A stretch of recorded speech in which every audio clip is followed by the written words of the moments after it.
Sorry.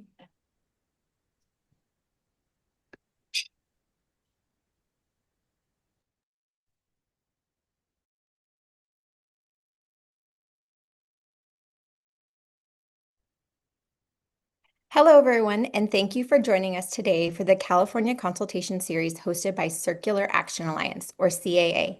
My name is Frances Oni, and I will be moderating today's webinar. First, let's review today's agenda.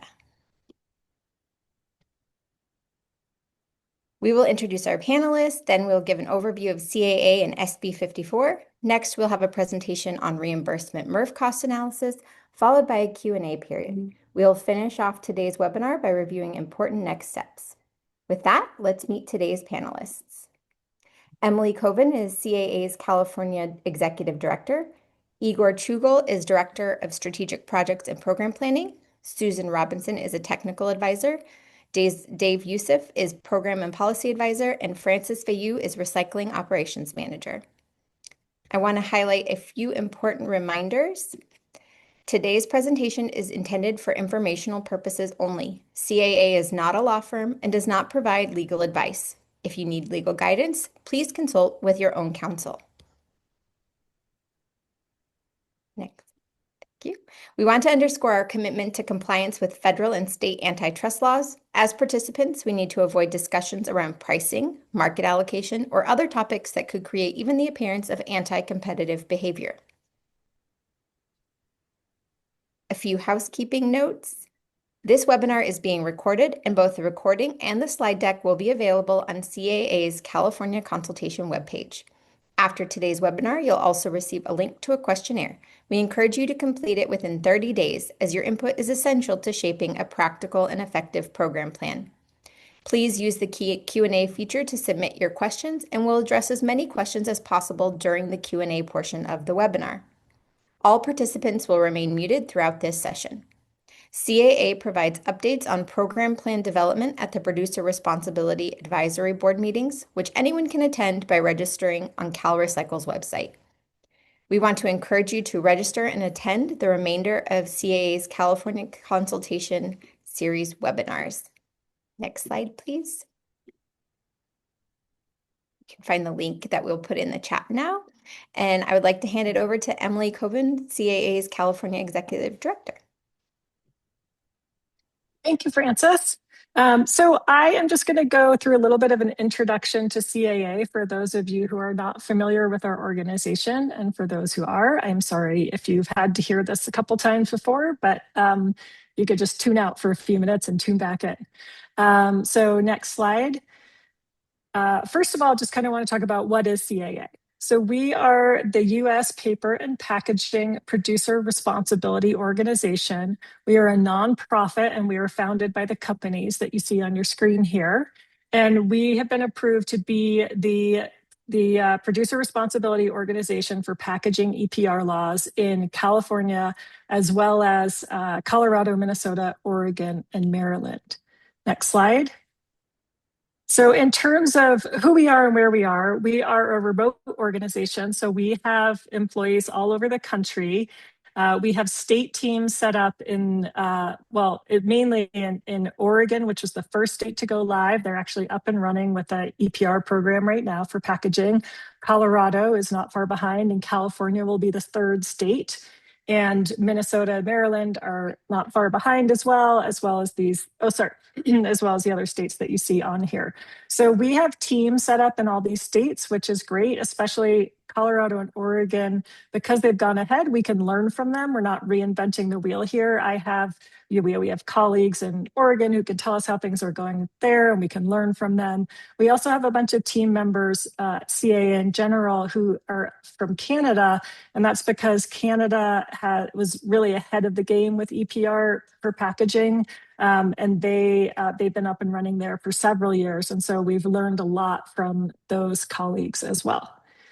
Next slide.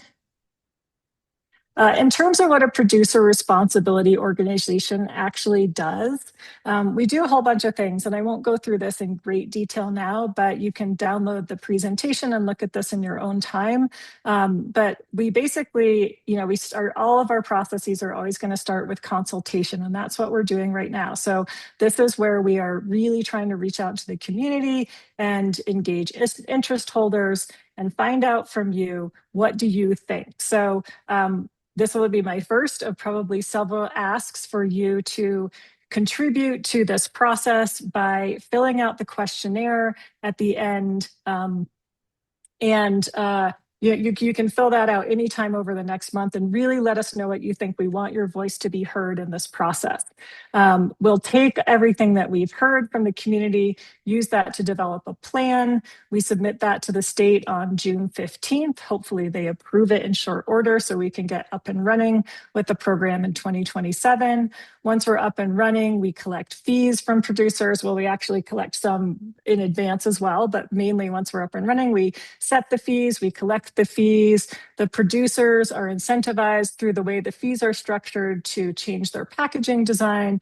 And then we take the fees that we've collected and we invest that in improving the recycling system. So really the concept here is the producers who are putting the materials into the stream are then that money is being used to ensure that the packaging is recycled at the end of its life. And then we also invest a lot in education so that the public knows how to participate in this new and improved system.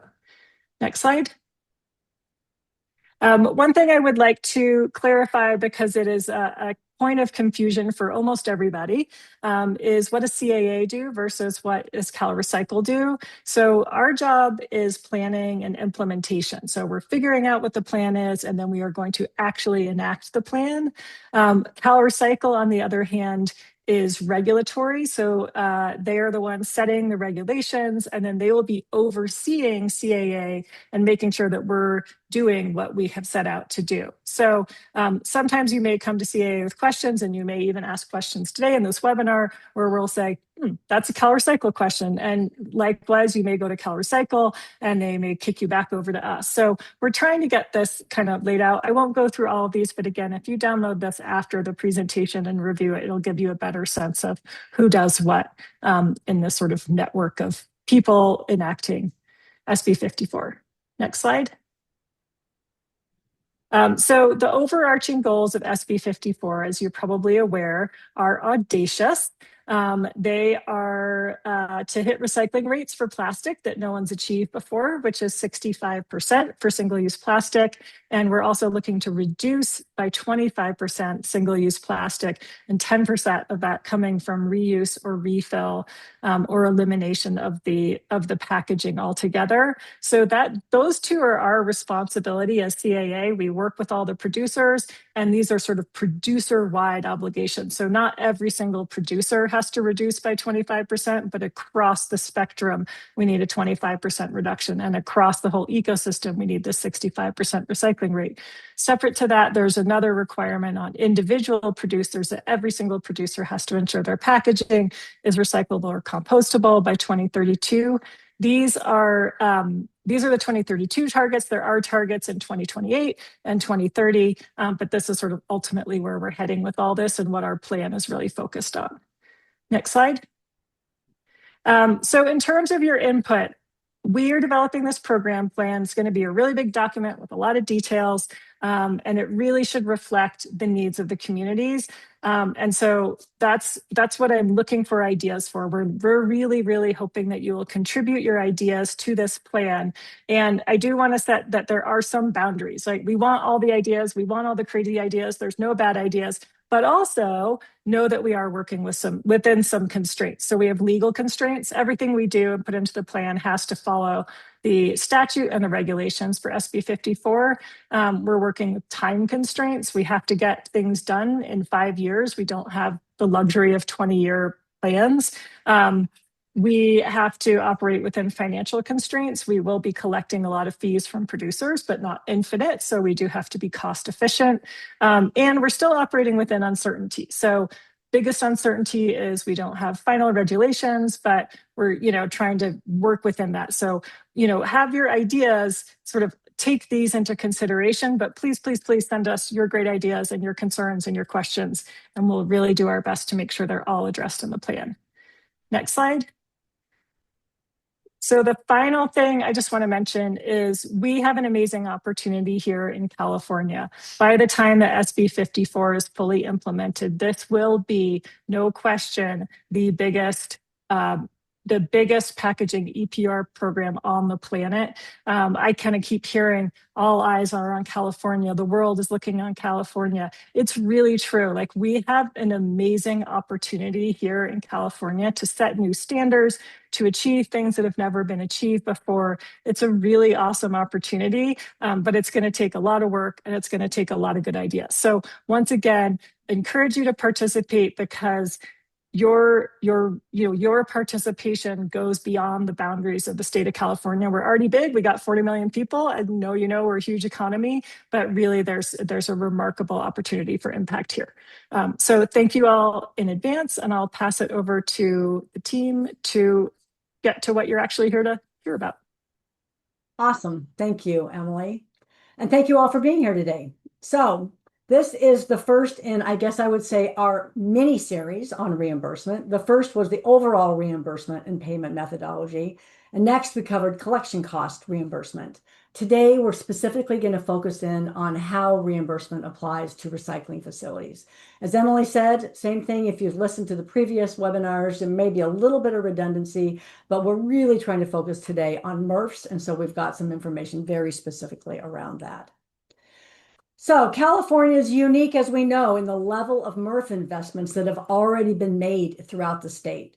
The recycling system is arguably the most mature in the nation. Local governments and service providers have invested heavily in infrastructure over many, many decades. Although that existing infrastructure is strong, the legislature recognized that additional programs and services and investments are going to be needed if the state's going to achieve the goals that it set forth in SB 54. And the law provides funding for those investments. It builds upon the state's existing infrastructure and franchises while providing funding for new and additional investments. And it does this with the intention of not increasing customer costs. Again, the focus today is on MRFs. We're going to touch very briefly on some of the details for drop sites and transfer stations, but really primarily focusing on recycling facilities and MRFs. We'll talk about covered costs and how they'll be approved and how the money is paid to eligible entities. And we're going to also give an overview of CAA's work to develop a model that will help guide the funding approval process for MRF investments. I want to highlight at the bottom here, as Emily has referenced, there's a series of webinars happening, and I'd encourage you to listen to those and to also fill out the survey at the back, because we're really going to be looking for that for your information. For information from you. So I think it's always a good idea to start with setting the stage with an overview of the regulatory requirements that are guiding the process.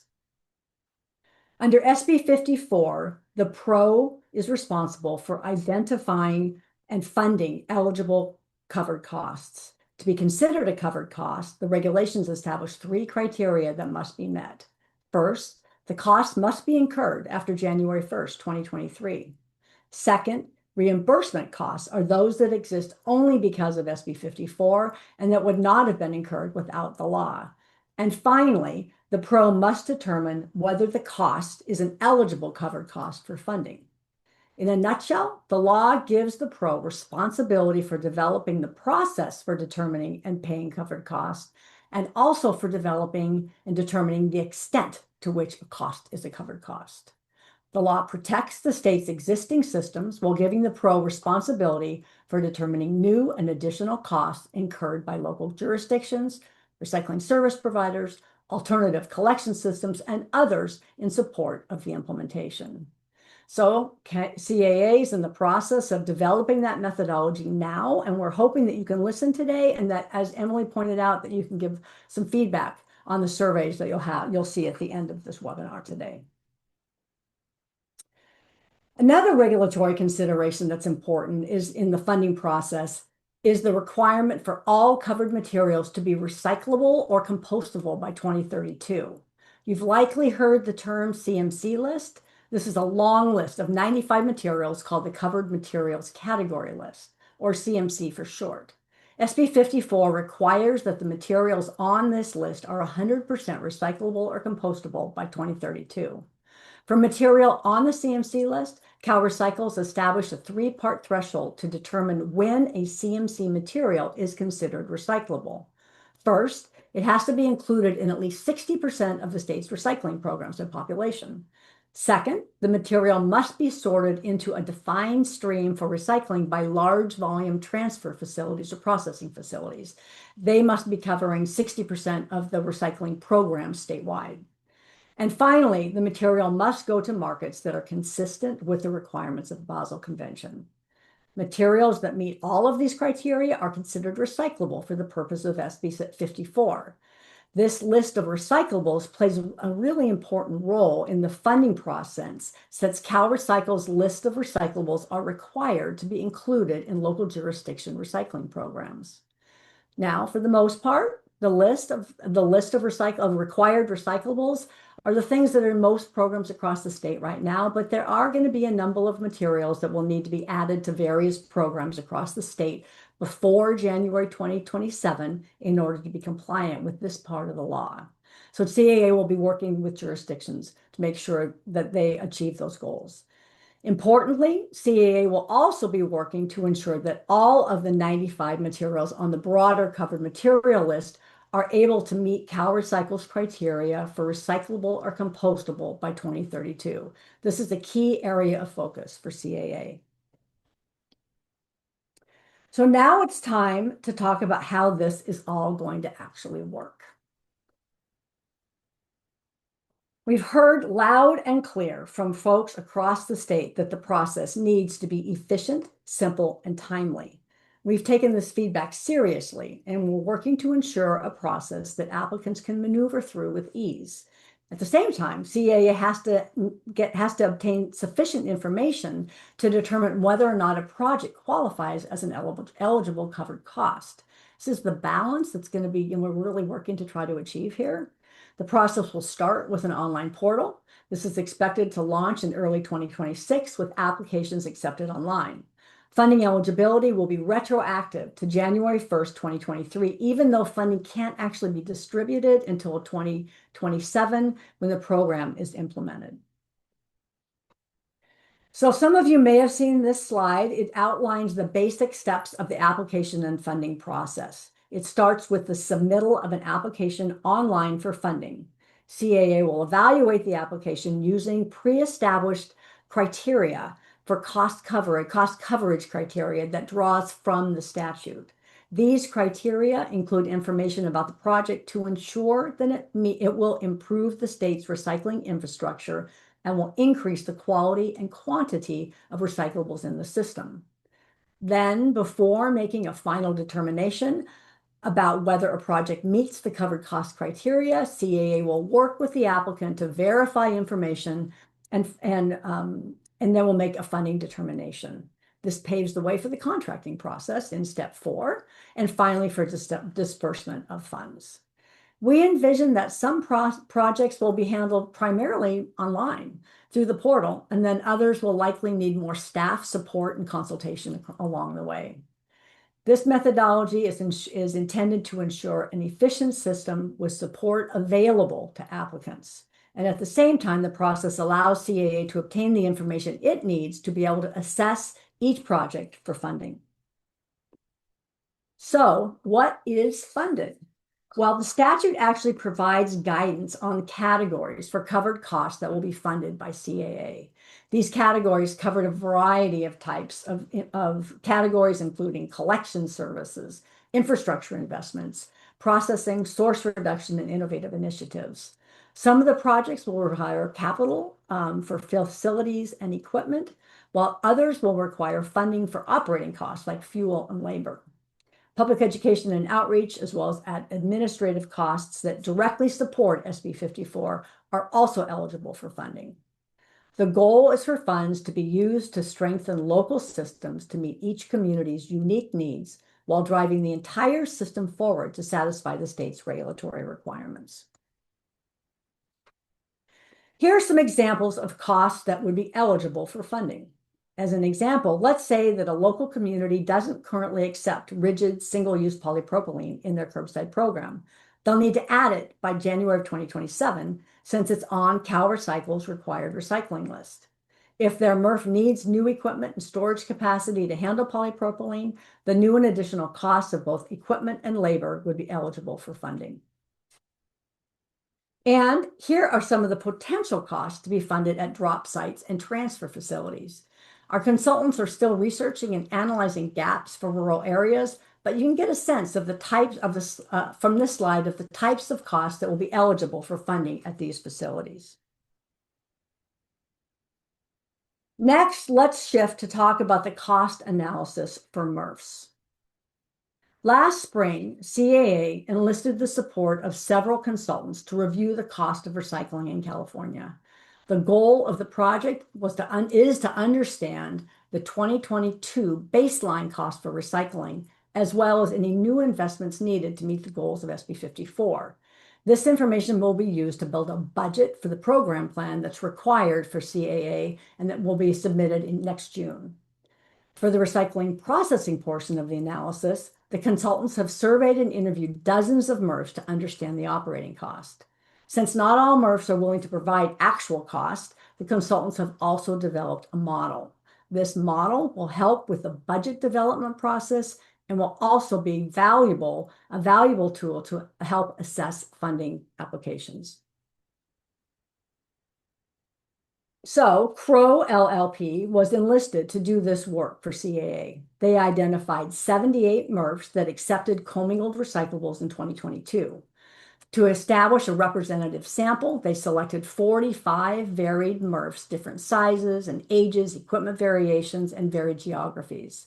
And they spent months gathering data, cost data, and operating information, and they built a model to be used to estimate costs at each of the wildly different facilities across the state.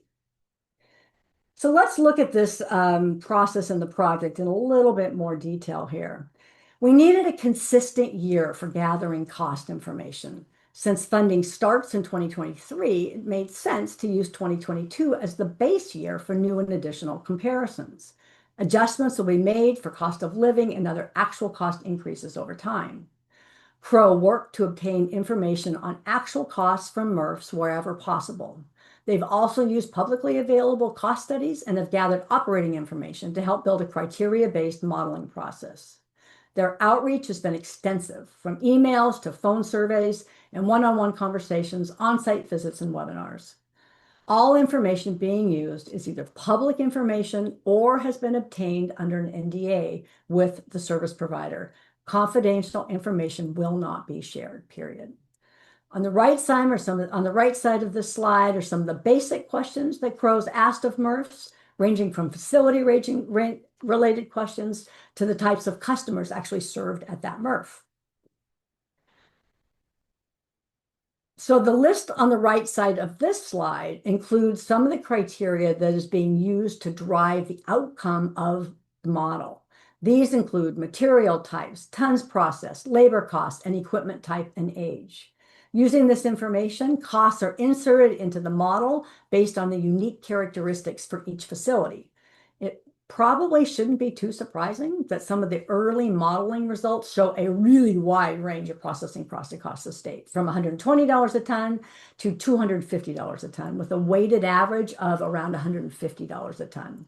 So while the MRFs with the highest cost tend to be those with low volume, have little technology, and are remote in remote locations, I think one surprising finding is that those MRFs with the latest technology don't always translate to having the lowest overall cost. While this probably has something to do with capital cost, there are obviously a lot of factors that influence processing costs. I think this is actually why this modeling work is so important. It allows CAA to understand the nuances when determining eligible covered costs. This will facilitate coordination and conversations for a smoother funding process. Understanding the MRF processing system from the ground up, from the bottom up, is not an easy process, but it's really the best way to understand the unique costs of processing across the state. Okay, now let's pivot and let's talk about how CAA is going to calculate covered costs from project proposals. The equation at the top of this slide describes the simplified covered cost calculation. It starts on the left with the proposed project cost. Applicants will provide their project's cost along with information to help with any allocations or efficiencies that need to be considered when evaluating new and additional costs. An allocation could be a non-covered material, such as CRV materials, or bulky durable plastics that are absolutely recyclable, but they're not packaging, so they're not covered in SB 54. Cost efficiencies could be labor cost savings resulting from new sorting equipment. A profit margin then and margin and other incentives then will be included as part of the overall cost to come up with an eligible covered cost.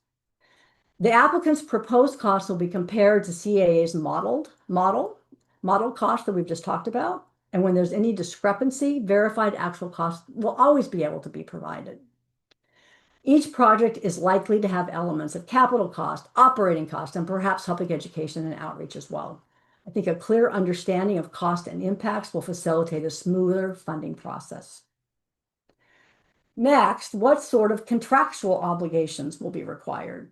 So we've talked about service agreements over time, and before the process can be completed and the funding distributed, there are going to actually be two documents that will have to be signed. One is the kind of one-time overall service agreement, and then separately is a project funding contract.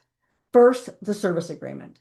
This agreement will be required of all funding recipients and will cover any and all projects that get covered for that particular entity. One service agreement per one entity. It'll include insurance and labor practice requirements, permitting, environmental compliance, and reporting requirements. Second, separately, a project-specific contract will address funding terms and performance expectations. Individual project contracts will be negotiated separately. These will include terms such as payment, performance, and reporting. An entity will have one service agreement, but could have multiple project contracts depending on the number of projects being funded. This is another area that we'd really like your feedback in the survey at the end of the presentation. Okay, let's move on now and talk about payment. Who gets paid and how? So generally, the funding recipient will be the project applicant and will be the entity also responsible for making cost investments and paying the bills for the project. Now, there may be some variations to this process. For example, if a JPA owns a MRF but has a contract with a private company for operations, the JPA may choose to delegate payment directly to the contractor, depending on who's actually paying the invoices and the costs for this specific project. CAA's expectations, however, is for a single applicant for each project, with funding going directly to the applicant. This ensures accountability and transparency in the process. So again, next, funding will be via mostly a reimbursement model, with payments made after eligible costs have been incurred. However, we've realized that prepayment may be necessary for some entities that are not able to make an investment without funding ahead of time. As a result, CAA has added this option for certain situations. A prepayment option will most likely be limited to rural, disadvantaged communities or small private entities that need upfront capital. We hope that this tailored approach encourages investments from all types of entities, regardless of their organization's financial situation. This will allow more equitable distribution of funds across the state. And as far as how payments will be made, capital costs will typically be paid in a progress-based lump sum installment method, and an operating cost will be reimbursed more on a per ton basis by MRFs, or a per mile or per trip basis for long-haul transfer costs. The details of each of these will be worked out individually in those project contracts. Next, let's talk about the importance of communications when it comes to funding. We continue to receive a lot of questions about funding transparency and concerns about duplication of cost in the system. This is addressed in many ways in both the regulations as well as CAA's application process. As I guess a first line of defense, CAA's application process requires that all impacted entities are informed of any projects submitted for funding. Priority will be given to projects with alignment and support from all of the parties. Second, while CAA is building communication redundancy into its process, there are also safeguards in the regulation itself. The regulations require CAA to first notify local jurisdictions of funding provided to their service providers. Cost analysis details for each project will be confidential, but the total cost will be communicated to all impacted parties upon funding approval. And regular reviews and audits by CAA will ensure that payments are not duplicative. This system provides multiple checks and balances, spreading the responsibility between all impact entities. We've covered a lot of material in the last few minutes. Sometimes I think it helps to use examples. So we've included a couple of likely MRF funding scenarios here just to talk about for a minute. First, on the left, adding new materials to an existing program. This could be as simple as providing public education and outreach, which would be absolutely a covered cost. However, MRFs may also require new sorting equipment or storage capacity and other new costs and have other costs, new and additional costs associated with handling these new materials or additional materials. So in this scenario, eligible costs could include infrastructure for sorting and storage and any new and additional labor associated with handling these materials. Next, in the middle, what about a request from a MRF for equipment at an existing facility? This could be replacing hand sorting with technology or an investment to improve the quality and quantity of recyclables captured. Determining covered cost in this instance will depend on the type and tons of materials being processed, as well as any efficiencies associated with labor cost savings. Funding could ultimately be 100% of the cost of new equipment, or it could be an allocated percentage of the total cost. And the commodity value of the new and additional tons processed will be considered separately and on a case-by-case basis. Finally, on the right, a third example is building a new MRF altogether. As you can imagine, this would require an extensive evaluation of the types of materials and the volumes of materials being processed before and after the construction. This is where the 2022 base cost information could be useful. CAA's consulting staff will work closely with the applicant to determine new and additional tons and costs associated with the new MRF to determine the eligible covered cost. So just to start to wrap up here, what's next? What's coming up next and where are we? So Crow is continuing to gather cost information and is refining the MRF model. Over the next few weeks, they'll be pressure testing their model with service providers, running the model for specific MRFs, and then working with that MRF owner or operator to get feedback on the model. When you fill out the survey at the end of this presentation, please let us know if your MRF will be interested in providing feedback during that MRF testing process. At the same time, RRS consultants are completing a gap analysis for the recyclables that are required to be included in the recycling programs in 2027. This will be important for understanding funding needs and the corresponding budget right out of the gate. And while we're doing all of this, we're also in the process of preparing the program plan for June submittal. All right, my last slide here, just to wrap it up. SB 54 is another big change for jurisdictions and recycling and the recycling industry in California. However, the good news is that it preserves existing franchises and protects ratepayers by avoiding passing through costs associated with the law. CAA is approaching the development of the funding methodology with a commitment to making it user-friendly. The compensation process needs to be simple, fair, and transparent.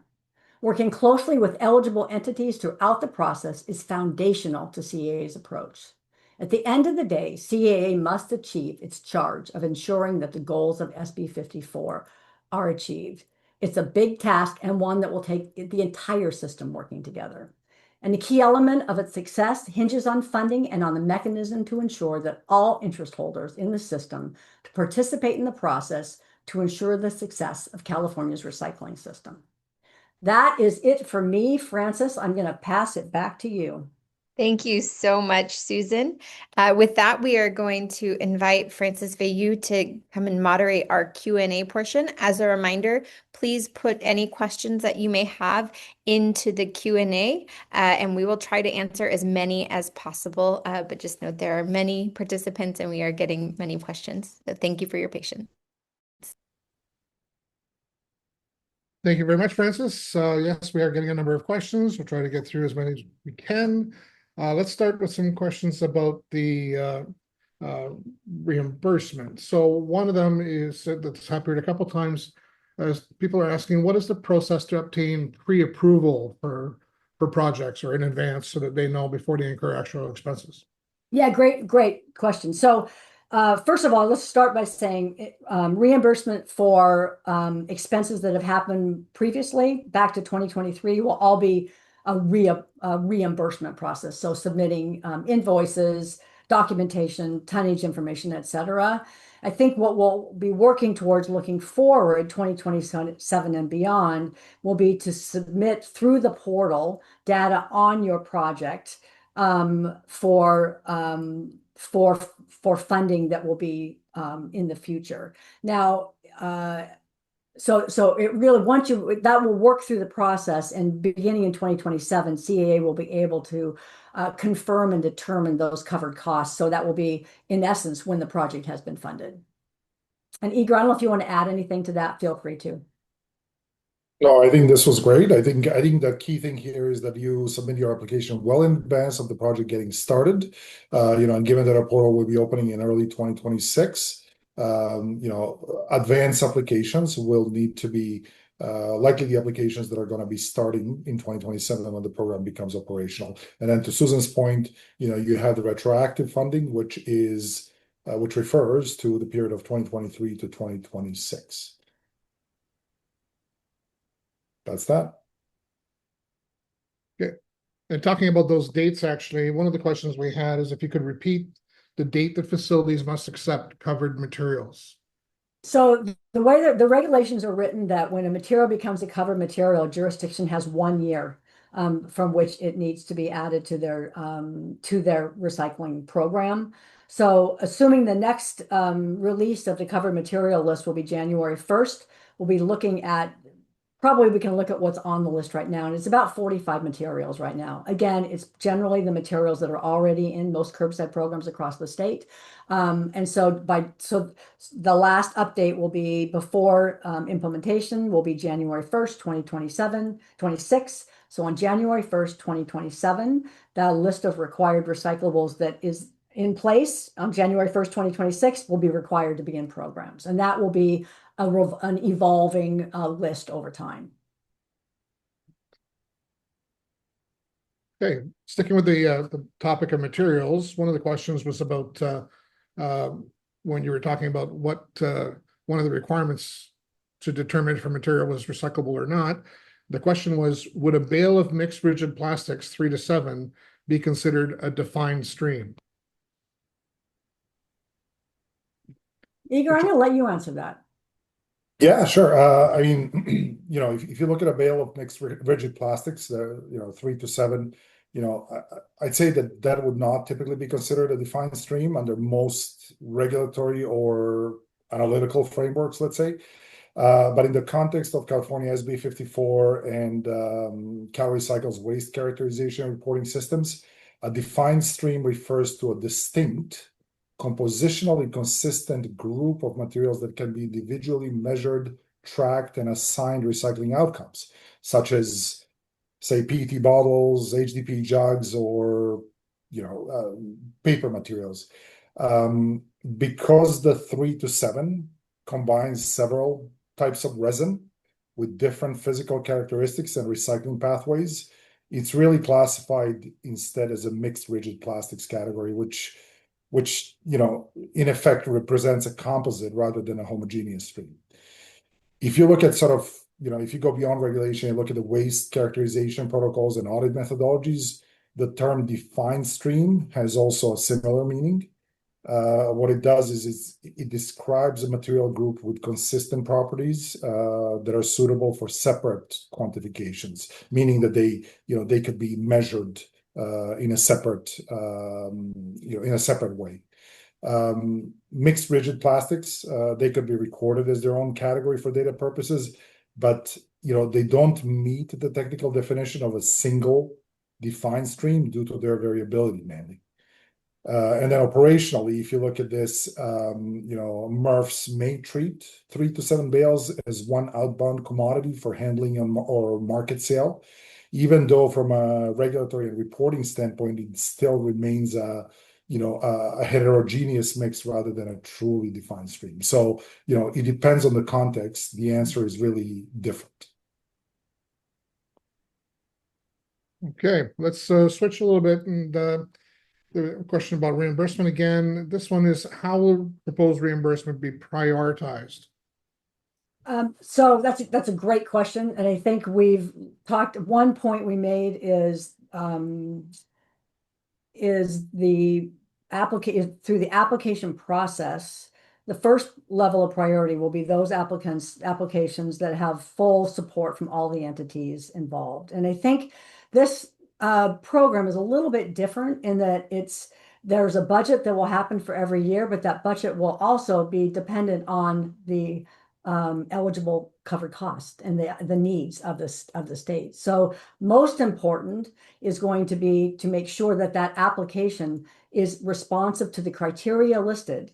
Describe what the project is, the tons that are going to be recycled and covered and diverted and put into the system, the increases towards and the applicability of the project to meeting the goals of SB 54. And then once those criteria and those thresholds are passed, if CAA determines that project to be a covered cost, funding will become available for those eligible covered costs. Now, one could say that there will be a cadence. If it's a project that will be a year down the future, there'll be time for allocation in the budget process for that timing. So I think prioritization will have many different, I think, nuances to this. But I think the most important, I guess, message I would give is when you have a project, make sure that it ticks and ties through the criteria and is complete so that when it gets to that determination level at CAA, that you've basically checked all the boxes and are in line for funding. Thank you, Susan. One other question is related to potential funding. Will covered costs for MRF improvements be limited by the portion of materials the MRF processes that is covered materials? I think that's a really important point. When we talk about that calculation and when we look at the project cost submitted, understanding the covered cost versus the non-covered cost in your system at the facility is going to be critical because there will be an allocation process. So again, let's say your MRF has 20%, you're putting in a piece of equipment and it's also processing 20% of material that is a non-covered cost, there'll be an allocation for the funding for that piece of equipment before it's finalized. Okay. Related to commodity value, we've got a few questions based on the comment we made about whether it be considered as part of the cost assessment or not. So commodity value may be considered separately. What does that mean if it's not part of the cost assessment? The first thing I want to point out, and I think this is really important, remember that funding is for new and additional costs. So if your MRF is already processing 100,000 tons of a material and selling that material, the commodity value for those 100,000 tons are not impacted by the funding for the new and additional projects associated with SB 54. So if we're now looking at taking polypropylene and you're going to put in equipment so you're going to get twice as much out of it. What we're looking at is the new and additional cost and the commodities just for those new and additional tons, which likely may not be all that much. And so I think one of the things that you'll see is a dialogue around in each situation. It may look different for something that is a commodity that's been in the stream, you're putting in equipment and getting a lot more of it. It's got a high value. There may be a commodity sharing associated with that funding agreement. So we want to maintain that flexibility to ensure that there is an equitable, fair approach to this for materials that are maybe low volume, a little risky. Maybe there's a little more flexibility in that commodity value, and we'll be taking that on a case-by-case basis. Okay, we have another questions regarding funding related where they've received funding for a project from another group, but didn't cover all the costs, and to see whether our funding might go on top of that. So we received some grant funds from the Carton Council for equipment to recover cartons in a MRF. The grant funds were minimal and cover only a portion of the costs. Are pro funds available to cover the additional costs? That's a good question. I think, frankly, that's the beauty of the application process, is by providing actual cost around what your actual cost for the system compared to any offsets that you've received from grant funding or other means. There's the ability to then isolate what the new and additional will be to be able to help cover your gap. So I think the answer to your question is funding won't cover the grant funding you've already received, but if you have costs in addition to that, absolutely, that's something that you should track, provide information to for reimbursement. Okay. Along some of the same lines, I guess someone is asking for some specific examples of a potential reimbursement, if you can help them understand how it might be allocated between eligible and non-eligible reimbursement through CAA. Let's go to one of the examples that we had that I gave earlier, which is durable. Let's say, I always think of, there's a community near me that accepts toys, durable plastic toys. They are recyclable, bulky plastic recyclable, but they are not a package, and they're not covered in SB 54. So if you're going to receive funding for equipment that's going to process material or bale material, or it's a new MRF, let's say, there'll be an allocation for those materials that aren't covered under SB 54, and the cost associated with processing those materials will be isolated from the cost associated with materials covered under SB 54. Thank you. The questions about the model, I guess. Well, this one here is the term MRF covers a variety of size of operations, from single portable sort lines to multi-floor massive facilities. Yeah. How will your model consider very small MRFs, which only handle limited types of materials? Yeah, that's a great question. So in creating the model itself, Crow has isolated different facilities by size, by equipment. And the idea is to take all of the variations of the sizes, types, locations, material types of facilities, and understand how the cost varies for the pieces of those, the criteria within it, so that I always think of it kind of a mix and match. Pick a piece here and there. So you're building in those different costs so that you're understanding uniquely what the cost is for each type of facility. So a rural facility that has that is mainly manual sorting or hand sorting is not going to be burdened with the cost associated with a high overhead facility that maybe doesn't have the same labor, but the criteria will be uniquely applied to each of the facilities based on what they're actually doing at that facility. And again, this is where I think it's really important to recognize that starting basically from the facility up is the only way to really understand what's happening in the MRFs across the state. You can't average things. You really need to understand what those unique costs are at the variable facilities to be able to build what each one really looks like, and then to get that feedback to see if there's a match there, if it's accurately matched, and then we can have a conversation about what might look the same and what might look different. Along the same lines, when the model is being developed by Crow, have they been able to differentiate the costs for easy to recycle tons like cardboard and aluminum or steel, for example, CMCs, versus hard to recycle CMCs like lightweight plastic materials, for example? I would say, I'm kind of a little hesitant to answer for that. And Igor, maybe I'll ask you to pitch in here. I think we're looking more at the types of equipment, certainly the materials and the volume of material to apply the cost per the overall cost, but I'm not sure that we're actually getting to the detail of understanding the cost of processing for each unique type of material. I don't know, Igor, if you have anything to add to that.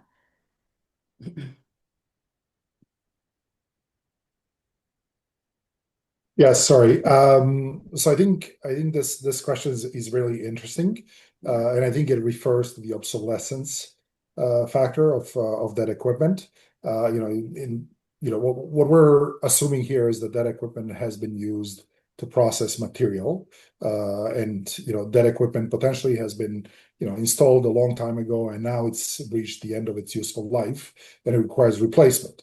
If this equipment is a replacement for continuing existing operations and is not in line with SB 54 guidance to fund new and additional, then that equipment would not be eligible for funding. However, if that replacement of equipment does include onboarding new materials, improving the bale quality or whatever other reason there is that advances the objectives of SB 54, then that could be considered as a partial allocation funding for replacement of that equipment. So again, every project is going to be unique, and we're going to have to assess every project when we receive the applications in order to determine what part or whether the whole of the entire project cost is eligible for funding.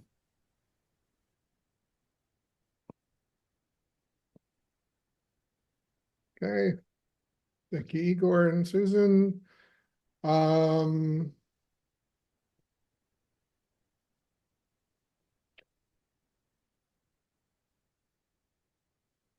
A question was, who is responsible for adding covered materials when starting from a smaller, less extensive MRF?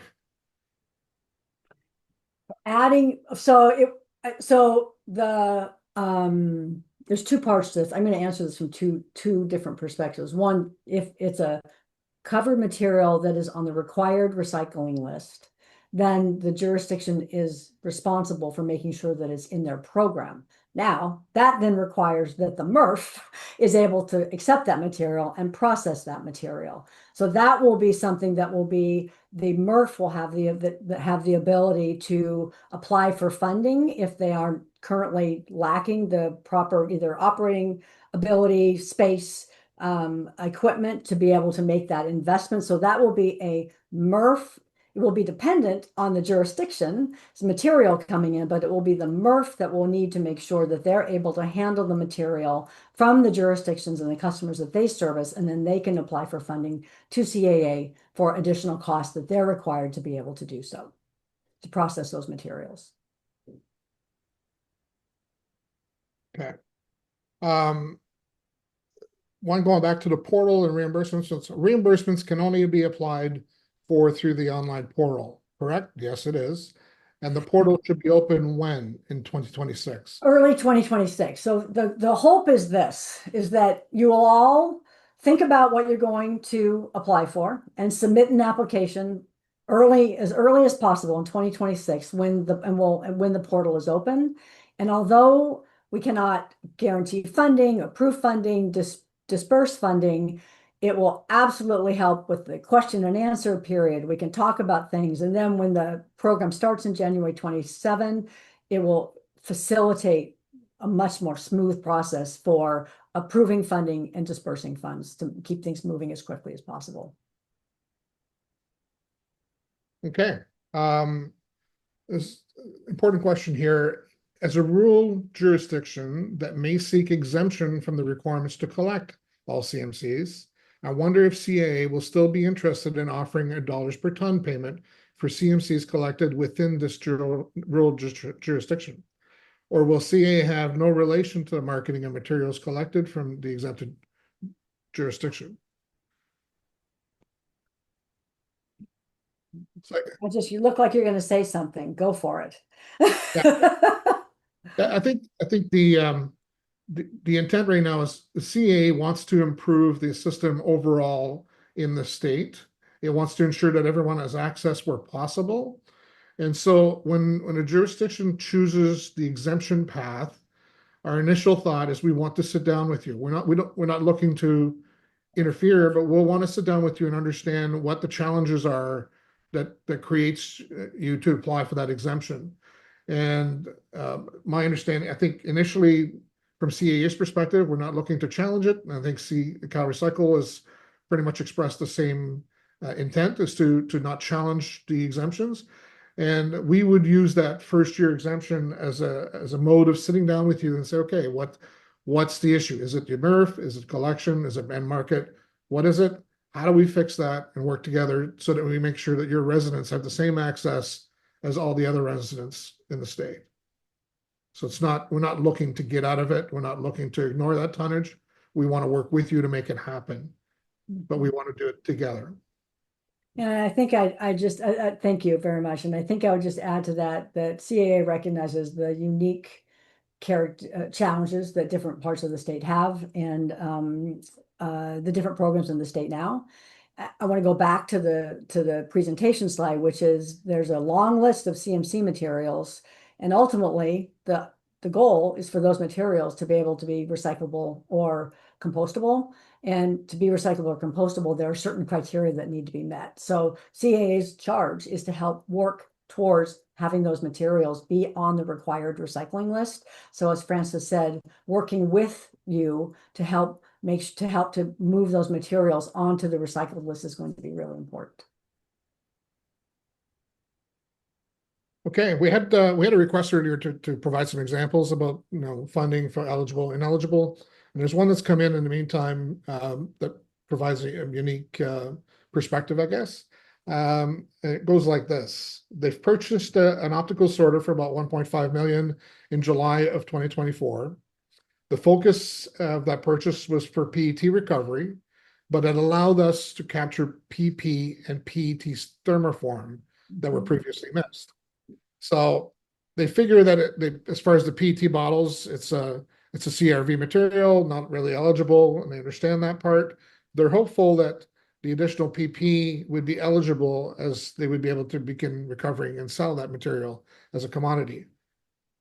I would highly suggest that you track your tons, your cost, and allocate to your polypropylene and thermoforms, and submit an application for funding for that material. This is where that allocation process comes in and is really important, because that's a great example of exactly what we'd be looking at with the equipment and even looking back.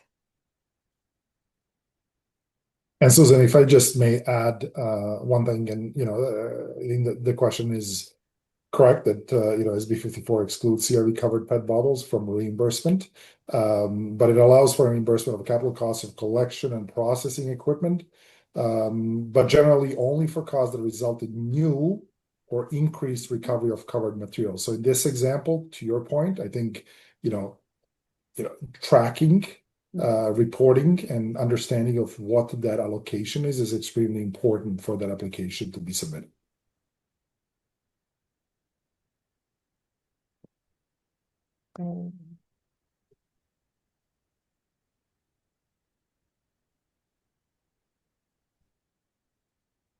Someone's asking if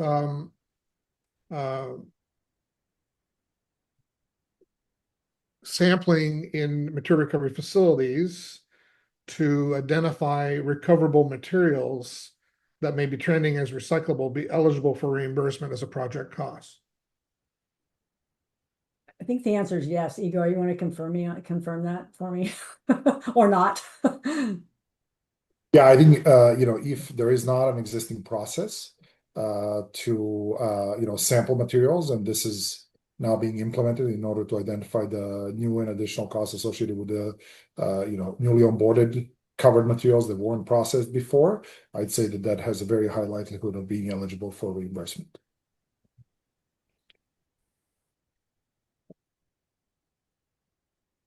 Okay, I think we're pretty much out of time now. There's 1 minute left. I'll give it back to Francis with an E. Thank you, Francis and Susan and Igor. We can go to the next slide, please. Yep. Let's see. I'm going to try here. Let's see if I can.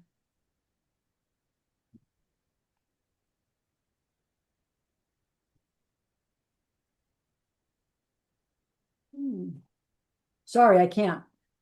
Okay, we will share, but in the meantime, thank you all for joining us today. We appreciate your time and participation. The next step is to provide your feedback. Your feedback is very important in developing a robust and effective plan for achieving California's ambitious recycling and packaging waste reduction goals. Please complete the questionnaire using the link provided in the chat. Please submit your responses to the questionnaire by 11:59 p.m. Pacific on November 21st. We look forward to receiving your input. You can stay up to date by following us on social media, visiting our website, or emailing us at info@circularaction.org. Thank you again for joining us. Bye-bye.